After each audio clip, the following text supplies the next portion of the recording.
আজকে আমার ছোট্ট সোনামনির জন্য মাছ দিয়ে মজার একটা রেসিপি তৈরি করেছি। চলো তোমাদের সাথে সেটাই শেয়ার করি। এখানে আমি 1 পিস মাছ আর কিছু আলু নিয়েছি, তার সাথে কিছু মশলা দিয়ে একটু পানি দিয়ে সিদ্ধ হতে বসিয়ে দেবো। মাছটা সিদ্ধ হয়ে গেলে উঠিয়ে আমি কাটা ছাড়িয়ে নেব। এখন আমি কাটা ছাড়ানো মাছের মধ্যে সিদ্ধ করা আলু আর এখানে ওটস দিয়েছিলাম সামান্য, সেই ভিডিওটুকুই ডিলিট হয়ে গেছে। সিদ্ধ করা আলু আর ওটসটাকে মিশিয়ে নিলে কিন্তু হয়ে যাবে আমাদের মজার একটা রেসিপি। গরমে বাচ্চাদের শরীর ঠান্ডা রাখবে এমন খাবারই তৈরি করে দেওয়া উচিত। আমি আমার বাচ্চার জন্য এমন একটা খাবার তৈরি করেছি যাতে করে বাচ্চার শরীর ঠান্ডা থাকে এবং পর্যাপ্ত পুষ্টিও পায়। এখানে আমি লাউ দিয়ে একটা খিচুড়ি রান্না করব, সেজন্য সবগুলো উপকরণ নিয়েছি। এখানে আমি একটু কিছু মশলাও অ্যাড করেছি এবং সেই সাথে একটা কাঁচামরিচও দিয়েছি। কাঁচামরিচ দেওয়ার একটাই কারণ হচ্ছে আমি চাচ্ছি এখন থেকে বাচ্চা একটুখানি ঝাল খাওয়া শিখুক। বেশি না, আমি একটাই কাঁচামরিচ দিয়েছি। তারপরে ভালোভাবে রান্না করে নিলে কিন্তু হয়ে যাবে আমাদের ঝটপট করে তৈরি মজাদার একটা খিচুড়ি রেসিপি। প্রথমবারের মতো ইনায়ের জন্য গরুর মাংস দিয়ে পাতলা একটা খিচুড়ি রান্না করেছিলাম, তাও আবার সাথে 2টা সবজি দিয়েছি। এখানে আমি গরুর মাংস নিয়েছি, সাথে 2টা সবজি হিসেবে নিয়েছি আলু আর একটুখানি লাউ। এখানে একটা কড়াইয়ে আমি হালকা ঘি দিয়ে তার মধ্যে সবগুলো উপকরণ একসাথে দিয়ে মশলাগুলো দিয়ে তারপরে হচ্ছে সব একসাথে ভালো করে কষিয়ে নেব। কষানো হয়ে গেলে কিন্তু আমি এখানে পরিমাণ মতো পানি দিয়ে রান্না করতে উঠিয়ে দেব। রান্নাটা হয়ে গেলে কিন্তু আমি নামিয়ে নেব। তারপরে যে দেখতে পাচ্ছেন হয়ে গেছে আমাদের পাতলা পাতলা গরুর মাংসের খিচুড়ি।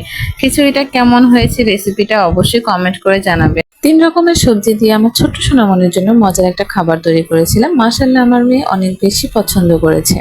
এখানে আমি সবজি হিসেবে নিয়েছি আলু, পেঁপে আর অল্প পরিমাণে করলা। এখন আমি সবগুলো উপকরণ একসাথে একটা হাঁড়িতে দিয়ে দেব। তার মধ্যে কিছুটা পরিমাণ পানি দিয়ে রান্না হতে উঠিয়ে দেব। আজকের খাবারের জন্য আমি শুধুমাত্র মশলা হিসেবে সামান্য একটু পরিমাণ হলুদের গুঁড়া ব্যবহার করেছি, আর কোনো মশলা আমি এখানে ব্যবহার করিনি। রান্নাটা হয়ে এলে সামান্য পরিমাণ ঘি দিয়ে নামিয়ে নিলে কিন্তু হয়ে যাবে আমাদের মজাদার ভেজিটেবল রাইস।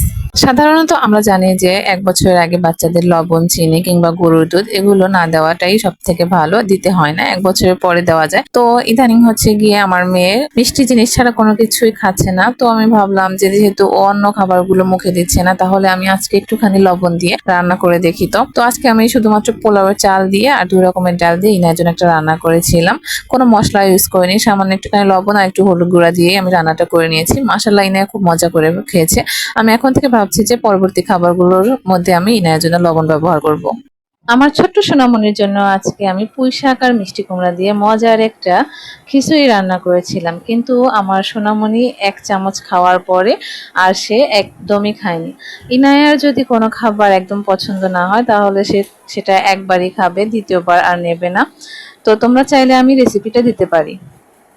আজকে আমার মেয়ের জন্য সবজি আর ওটস দিয়ে মজার একটা রান্না করেছিলাম। আমি আজকে 2 রকমের সবজি ব্যবহার করেছি।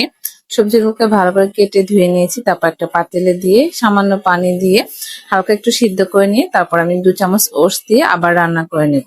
রান্না করে নিলেই কিন্তু হয়ে যাবে আমাদের ওটস আর সবজি সুন্দর একটা রান্না। তো এই যে এখানে আমি হালকা একটু ম্যাশ করে নেব, তারপরে তো হয়ে গেছে আমার মেয়ের জন্য সুন্দর একটা সবজি আর ওটস দিয়ে মজাদার রান্নার রেসিপি।